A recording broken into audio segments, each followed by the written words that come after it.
Quand BMW propose 15 000 € de remise sur un iX9 ou qu'Audi solde ses e-tron, ils ne font pas dans le social, ils tentent de sauver leurs fesses. Mais qui ose vous dire que vous êtes en train de vous faire arnaquer? Décortiquons ensemble cette débâcle organisée qui transforme les acheteurs en cobayes et les concessionnaires en marchands de patates chaudes. Cette mécanique expose l'ampleur du désastre commercial. Les constructeurs acceptent de perdre des milliers d'euros par véhicule plutôt que d'admettre publiquement que leurs créations électriques ne correspondent à aucune demande naturelle du marché. Cette générosité, c'est du pur mensonge. Ils vous manipulent pour sauver leur peau.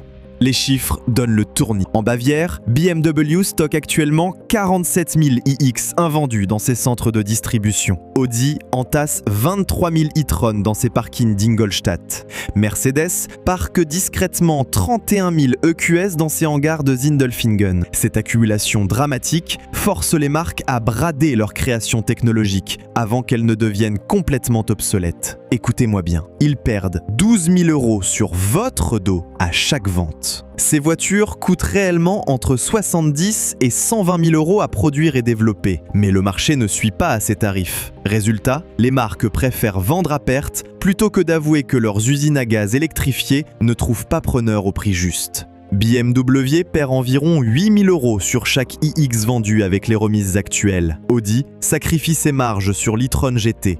Cette hémorragie financière illustre parfaitement l'inadéquation entre l'offre techno-idéologique et la demande réelle des automobilistes. Tenez-vous bien, le groupe BMW brûle actuellement 12 000 € par véhicule électrique vendu en Europe. Audi engloutit près de 15 000 € de subventions cachées par e-tron écoulées. Mercedes, plus discret sur ses chiffres, reconnaît néanmoins des investissements commerciaux exceptionnels de 2,3 milliards d'euros pour soutenir ses ventes électriques en 2023. Et devinez qui paie cette facture cachée?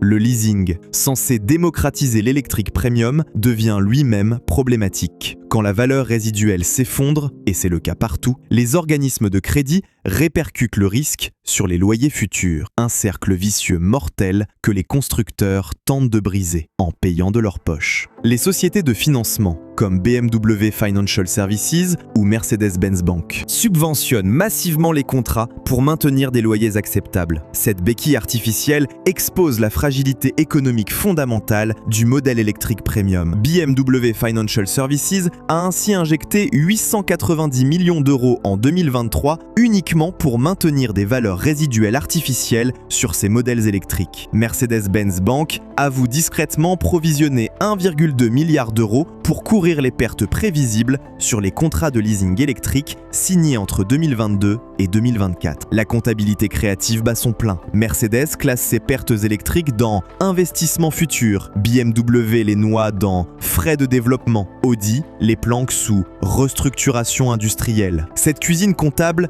masque une réalité brutale. L'électrique premium saigne ses groupes à blanc. L'effondrement des valeurs résiduelles constitue le talon d'Achille fatal de cette stratégie. Certains modèles, comme l'Audi e-tron première génération, subissent des décotes de 40% en moins de 3 ans. Cette débâcle transforme chaque achat en catastrophe financière programmée, expliquant la désaffection massive du public averti. Les professionnels de l'automobile d'occasion témoignent unanimement. Un BMW i4 acheté 65 000 € en mars 2022 peine aujourd'hui à trouver preneur à 38 000 €. Un Audi e-tron GT de 2021 à 110 000 € neuf stagne sur le marché à 62 000 € sans trouver d'acquéreur. Les batteries représentent le poison de cette équation. Composant le plus cher du véhicule, elles cristallisent toutes les peurs. Durée de vie incertaine, coût de remplacement prohibitif, dépendance technologique chinoise, l'acheteur d'occasion fuit ses bombes à retardement financier. Un pack de batterie Mercedes EQS coûte 25 000 € à remplacer. BMW facture 22 000 € pour son iX. Audi demande 28 000 € pour son e-tron GT. Ces montants astronomiques équivalent au prix d'une voiture neuve. Cette épée de Damoclès financière explique pourquoi le marché de l'occasion électrique premium reste désertique. La garantie batterie, présentée comme rassurante, cache des clauses draconiennes. Mercedes exclut la garantie si la charge rapide dépasse 15% du total. BMW refuse la prise en charge si la voiture stationne par moins 15 degrés Celsius. Audi annule tout en cas de surcharge mal définie. Ces conditions impossibles laissent le propriétaire seul face à la facture catastrophique. Cette réalité fracasse le mythe du véhicule simple qu'était censé incarner la voiture électrique. BMW, Audi et Mercedes ont au contraire complexifié leur modèle. Écran partout, options logicielles payantes, mise à jour permanente. Ils ont transformé l'automobile en objet connecté jetable. Cette overdose technologique transforme la voiture en cauchemar informatique permanent, multipliant les pannes potentielles et les coûts de maintenance. Les témoignages d'utilisateurs explosent. Bugs d'écran qui nécessitent un redémarrage complet, fonctionnalités qui disparaissent après une mise à jour, options payantes qui cessent de fonctionner sans prévenir. La dépendance au réseau devient cauchemardesque. Sans connexion Internet, ces voitures perdent des fonctions essentielles, navigation, climatisation intelligente, même l'ouverture du coffre. Cette régression technologique déguisée en progrès révulse une clientèle habituée à l'autonomie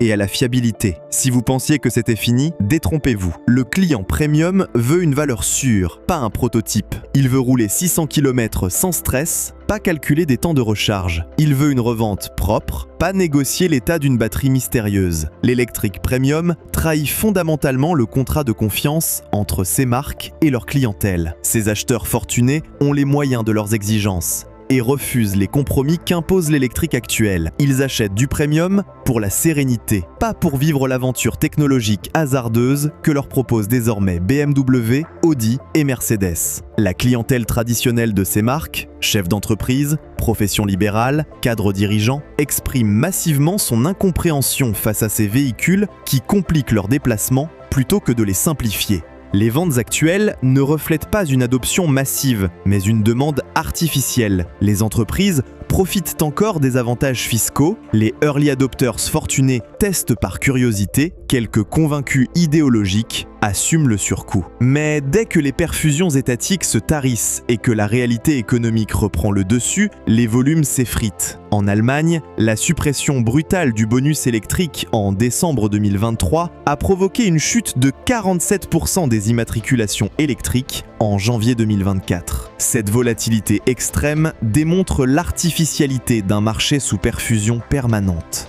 C'est du bidon total. En novembre 2023, dernière semaine avec bonus, 47 000 véhicules électriques ont été immatriculés. En janvier 2024, première semaine complète sans aide, seulement 8 200 immatriculations.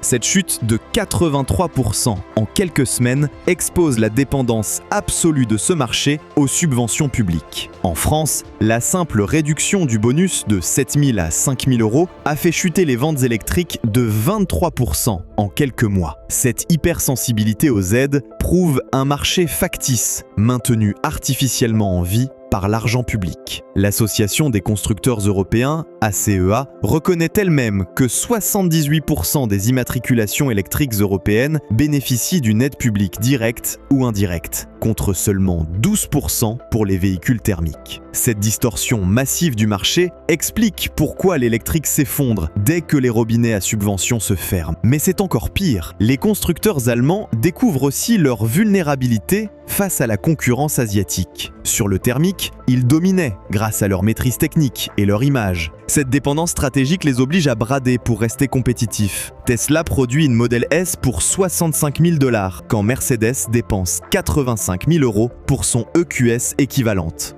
Cette guerre des coûts asymétriques condamne le premium européen à naviguer entre pertes financières et pertes de parts de marché. L'Europe finance littéralement ces futurs fossoyeurs. Leur hypocrisie crève les yeux. Le double discours devient pathétique. En public, ces marques accélèrent la transition électrique et investissent massivement. En privé, elles pilotent la demande à coups de subventions plutôt que de laisser le marché s'exprimer naturellement. BMW annonce fièrement 50% d'électrique en 2030, mais prolonge discrètement la production de ses moteurs thermiques jusqu'en 2035. Audi proclame son virage électrique tout en développant de nouveaux V6 et V8. Mercedes martèle sa stratégie Electric First en sortant parallèlement une nouvelle génération de classe E thermique. Cette schizophrénie corporate expose un secteur perdu entre injonction politique et réalité commerciale. Cette stratégie de fuite en avant coûte une fortune. Chaque voiture électrique vendue à perte grève la rentabilité globale. Les marges fondent, les investissements explosent et pendant ce temps, les actionnaires questionnent cette course folle vers un marché qui n'existe pas encore vraiment. La vérité est brutale. Le groupe BMW affiche une marge opérationnelle de 7,1% sur ses modèles thermiques, contre moins 2,3% sur ses électriques. Audi reconnaît perdre 11 400 € sur chaque e-tron vendu, quand ses modèles diesel génèrent encore 8 200 € de marge nette. Ces chiffres comptables expliquent pourquoi les actionnaires de ces groupes questionnent ouvertement cette stratégie suicidaire lors des assemblées générales. Si vous cherchez des e-books détaillés sur les modèles à éviter et ceux à privilégier dans cette jungle automobile, rendez-vous sur heure-de-l'auto.com. Dans notre boutique, vous trouverez les marques et moteurs à fuir versus choisir, qui décortique ces pièges commerciaux. N'hésitez pas non plus à partager cette analyse avec vos proches automobilistes. Ils vous remercieront d'avoir évité le guet-apens électrique premium.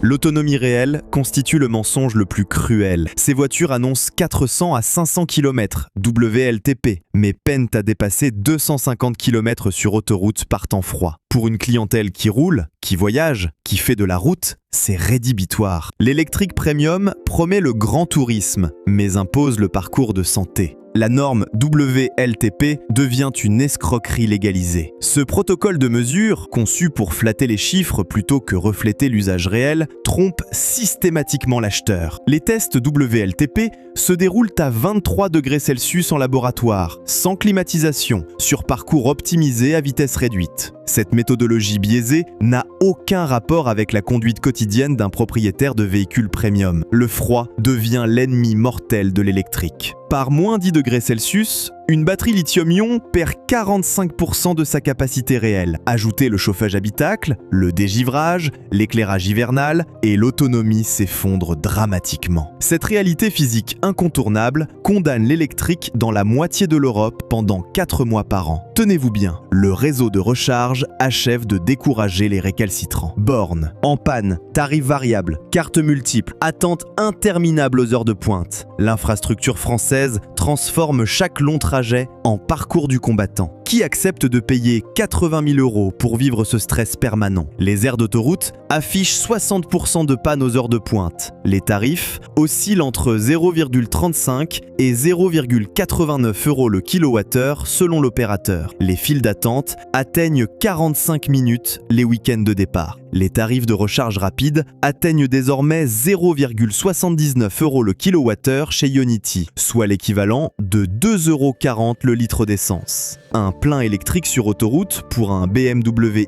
iX coûte ainsi 95 €, plus cher qu'un plein d'essence pour un X5 équivalent. Cette réalité économique détruit le mythe de la voiture électrique économique à l'usage. Mais ce que je vais vous révéler maintenant va vous choquer. L'assurance d'un BMW iX coûte 40% plus cher qu'un X5 thermique équivalent. Les pneus spéciaux de l'EQS Mercedes valent 2400 € le train, contre 800 € pour une classe S classique. Un entretien, Audi e-tron GT, facture 890 € la révision, contre 340 € pour une A8 diesel. Ces surcoûts systématiques plombent l'équation économique et exposent le mensonge du coût d'usage réduit, martelé par les commerciaux. Cette débâcle économique masque un enjeu plus grave, la destruction organisée de l'excellence automobile européenne. En imposant l'électrique par la contrainte réglementaire plutôt que par la pertinence technique, Bruxelles saborde nos champions industriels au profit des géants asiatiques de la batterie. CATL, BYD et autres mastodontes chinois s'enrichissent grâce aux commandes européennes forcées, tandis que BMW, Mercedes et Audi s'appauvrissent